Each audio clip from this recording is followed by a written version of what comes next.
নমস্কার বন্ধুরা, চৈতির রান্নাঘরে আপনাদের সবাইকে স্বাগত। আজ আমি আপনাদের সাথে শেয়ার করছি চিংড়ি মাছের বড়ার রেসিপি, যেটা খুবই কম সময়ের মধ্যে ঘরোয়া উপকরণ দিয়েই আপনারা বানিয়ে ফেলতে পারবেন।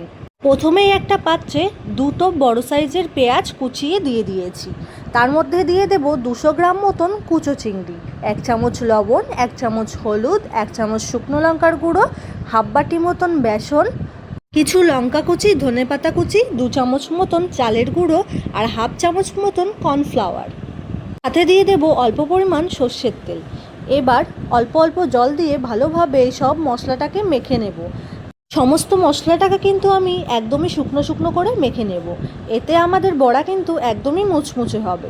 চিংড়ি মাছের বড়াগুলোকে আমি এরকম গোল গোল শেপ দিয়ে নিয়েছি।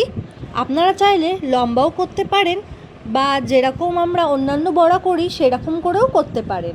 একটা প্যানে পরিমাণ মতন সর্ষের তেল দিয়েছি। তেলটা ভালোভাবে গরম হয়ে এলে চিংড়ি মাছের বড়াগুলোকে আমি একে একে এই তেলের মধ্যে দিয়ে দেব। মনে রাখবেন, গ্যাসের ফ্লেমটা কিন্তু একদম লো টু মিডিয়ামে রাখতে হবে, কারণ গ্যাসের ফ্লেমটা যদি একদম হাইতে রাখা হয় তাহলে কিন্তু আমাদের চিংড়ি মাছগুলো ভেতরে কাঁচাই থেকে যাবে। আর লো ফ্লেমে বড়াগুলোকে ভাজলে বড়াগুলোও বেশ মুচমুচে হবে। বড়ার এক পিঠ ভালোভাবে ভাজা হয়ে গেলে আমি বড়াগুলোকে আস্তে আস্তে উল্টে দেব।